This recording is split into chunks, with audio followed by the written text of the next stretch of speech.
Howdy, and welcome to another episode of Untold Tales from This Side of Nowhere. I'm your host, Connor Jones, and it's Saturday. It's a good time to listen to an episode about that tiny town just about as close as you can get to the middle of nowhere. That is Poverty Flats, Wyoming. Today we're on our second episode of Untold Tales Retold. I think we've finally settled on a name for these. But before we get rolling, here's a message from our sponsors. We're sponsored by the Copper Corner Cafe in Basin, Wyoming. The Copper Corner Cafe is open for breakfast and lunch Monday through Saturday from 7 a.m. to 1:30 p.m. Stop by and try any of their delicious menu items featuring homemade bread for all sandwiches. Ooh, that sounds good to me. And of course, their famous pie for dessert. Breakfast is served all day, so come on in to the Copper Corner Cafe. We are also sponsored by the Wyoming Welcome Program. The Wyoming Welcome Program offers two services to local businesses: Table Talk and the Wyoming Welcome Baskets. Wyoming Welcome Baskets are filled with promotional items for local businesses and distributed to new move-ins to the Bighorn Basin. Table Talk brochures include jokes, facts about the state of Wyoming, the month's holidays, and advertisements from our local businesses. These brochures are placed on restaurant tables in Cody and Powell for diners to peruse. So if you'd like to get your business name out there, please contact the folks at the Wyoming Welcome Program by shooting an email to HaleyJ, that's HALEYJ, at wyomingwelcome.com. Do you have a noxious weed problem? The team at 307 Pest Management can help. We offer residential and commercial noxious weed management that is safe and affordable. Whether you have a parking lot, a yard, or some production land that needs treated for noxious weeds, 307 Pest Management is ready to help get your weeds under control. Give them a call today for a free quote at 307-250-0614 or send an email to 307pestmanagement@gmail.com. For our second episode of Untold Tales Retold, we're going to throw it back to an episode from 2023 called Getting Benched. This is episode 9, and it's shaping up to be a real classic. Hope you enjoy it. And now the podcast. If you are subscribing to updates from Wyoming Fish and Game, you probably saw this email that I got on the 25th of this month about an emergency extended closure of shed antler collecting on designated lands until 6 a.m. on May 15th.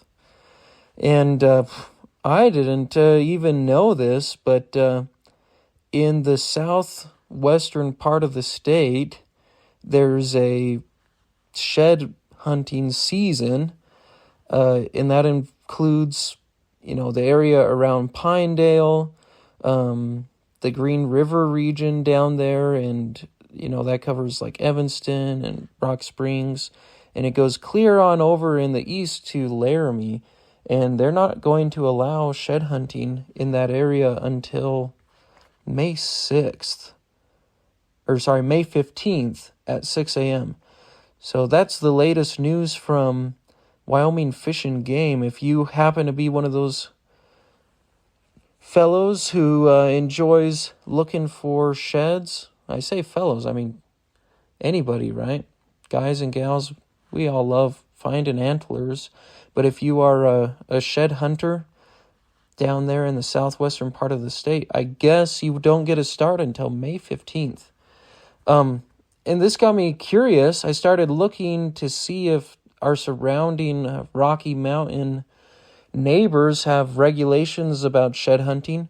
And it looks like Wyoming is the only one of the three that has laws. Idaho doesn't regulate shed hunting, though they have proposed a bill that would, and that one I don't think passed this year.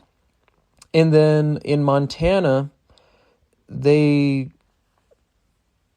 have one that could take away hunting licenses from shed hunting trespassers, but other than that, they don't regulate their shed hunting seasons either. So, interestingly enough, Wyoming is more regulated in this area than Idaho and Montana, our neighbors. So, that's a interesting bit of info that I thought I would share with you this morning.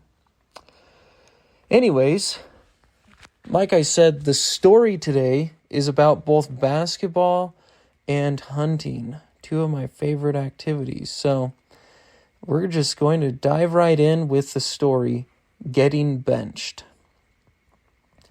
As a young man, I loved sports, especially basketball. And in the rural town of Burlington, Wyoming, where I attended high school, basketball was the uncontested ruler of all sports. Basketball was, and still is to Burlington, what football is to Clemson, what soccer is to Barcelona, and what buzkashi is to Kabul, though with considerably less blood. The thrill of the crowd, the heart-racing tension of a close game, the euphoria of a buzzer beater, it was all the height of excitement for a tiny community that had little else besides farming and the outdoors to occupy our time. For me, playing basketball provided an exciting break in the bleak Wyoming winter, whether it was motivating my decidedly unathletic frame up and down the court, attempting and failing to outjump a less gravitationally challenged teammate, or hearing the satisfying swoosh of a ball sailing through the net. After retrieving such a shot, I occasionally even had the opportunity to get in a few dribbles myself before someone inevitably stole the ball and we repeated the whole routine. Basketball was indeed a great diversion, and the games were always a high point in my week. Once in a while, I wore a uniform to a game, and if I was lucky, our coach, Mr. Osterhout, would even let me hand water to the starters. Standing in the huddle, it was almost like I was part of the game. "Okay, Johnson, I want you to set a pick for Mikey and..." "Al, what are you doing?" Osterhout would ask me. "Huh, Coach?" I would respond with my usual athletic acumen. "You're spilling water on my sleeve, Jones." "Oh, sorry," I'd reply smoothly and wipe at Coach's sleeve with the sweat rag I had slung over my shoulder. "Just get Johnson some water, would ya?" Coach would huff. "Sure, Coach." When the other guys weren't waving their hands at me for a bottle, I could often catch a glimpse of the play Coach had drawn up on his clipboard for the guys to execute. It was indeed exciting. True, most of my illustrious basketball career consisted of riding pine. That's what true masters of the practice call it. But I didn't mind. Getting benched at a basketball game was far better than getting benched in the other realm of my brumal extracurricular existence, hunting and trapping. You might wonder what I could possibly be referring to, since hunting and trapping are outdoor sports that take place far from a gym or a sports field, but those who have never been on an elk hunt or ran a trap line know all about the bench. Ours was bolted to the rusting floorboards of a scrappy maroon F-150 pickup truck that was old enough it had come through the 2YK scare without so much as a hiccup, which was not surprising, as it had been manufactured before computers were standard issue in vehicles. The bench was covered in a grayish fabric that at one time may have served as a covering for the inner workings of the seat, but now acted mainly as a magnet for dog hair. Since the F-150 was reserved for trips to the hills or the mountain, our dog, Comanche, had free range of the bench. It wasn't uncommon for the human occupants of the bench to endure Comanche's frequent migration from one window to the other while driving down the highway or bouncing over a rutted mountain road. "Just a little further and we'll get out to scout for sign," my dad told us on one particular trip. My twin brother Fred and I nodded, or at least tried to. Comanche's head was tucked under Fred's chin, and his tail was beating madly on my face as he snorted in the scents of the mountain.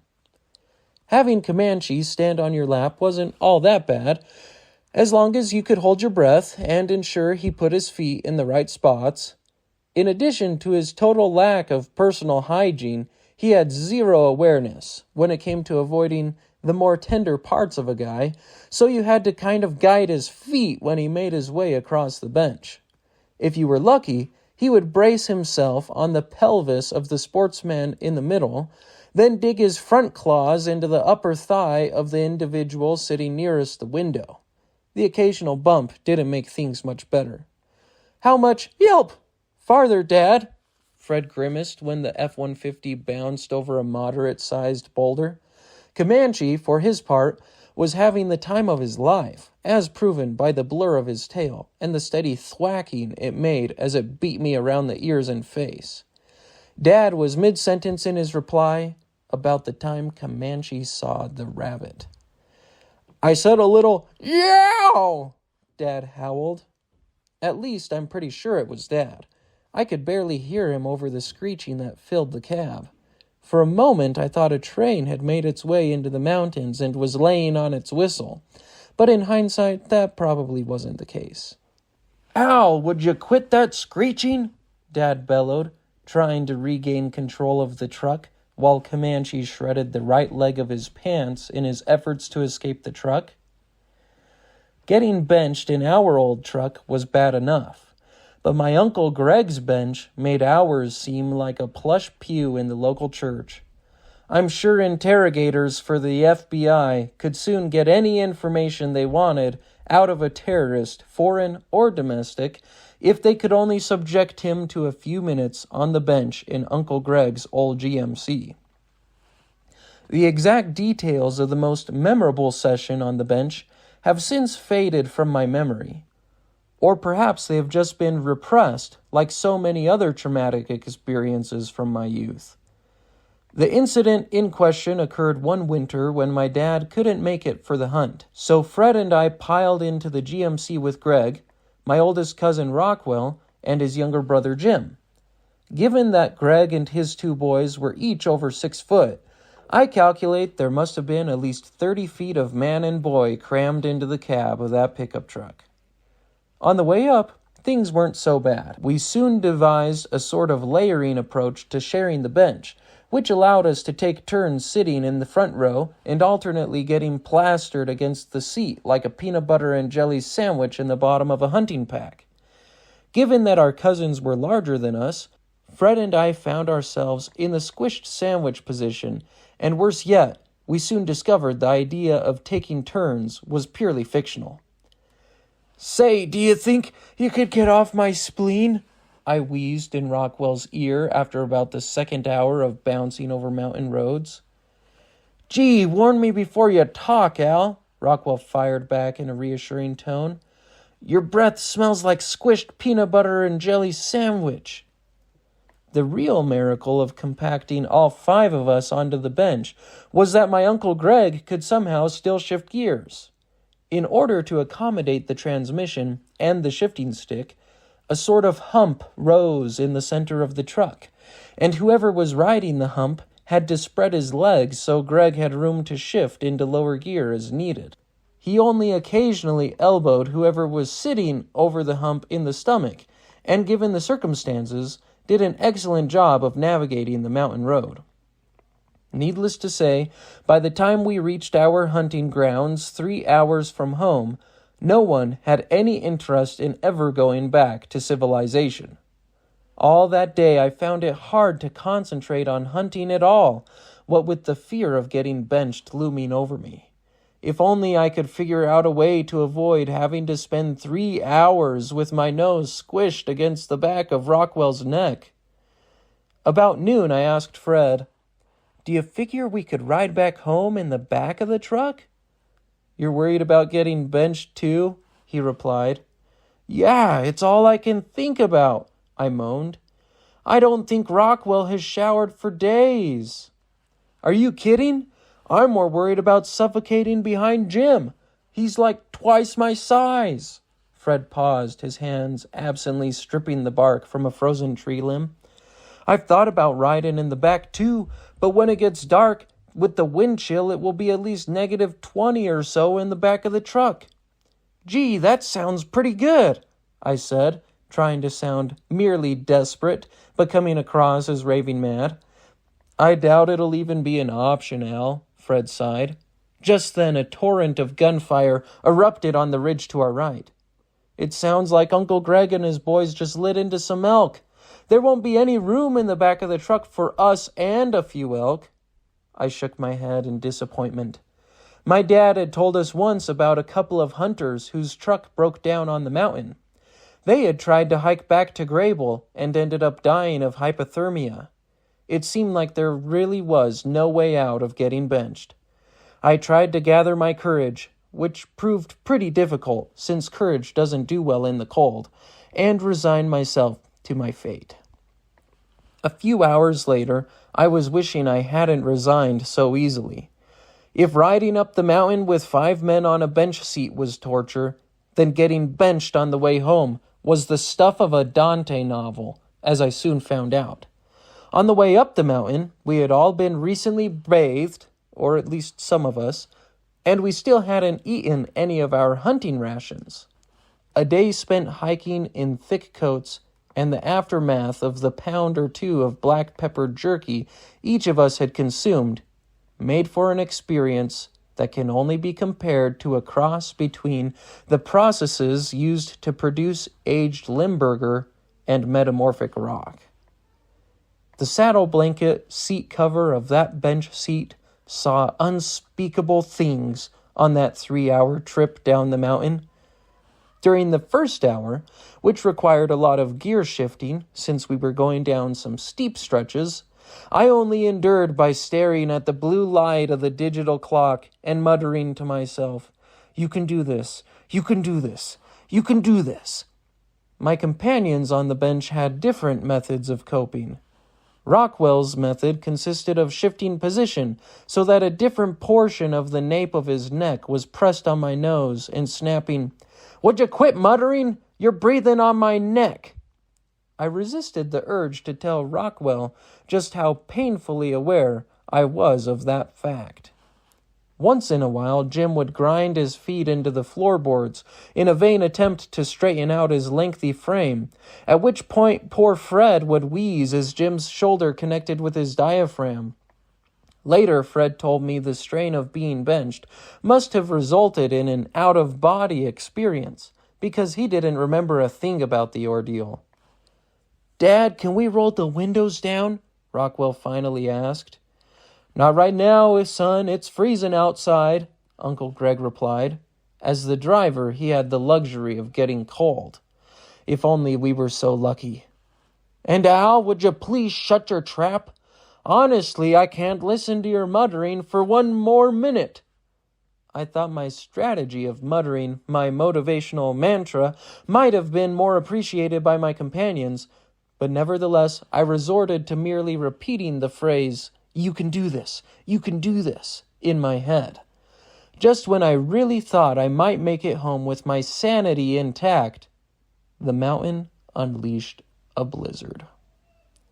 Barely able to make out the front of the truck's hood, Uncle Greg slowed the GMC to a crawl. "Hey, Fred," I gasped.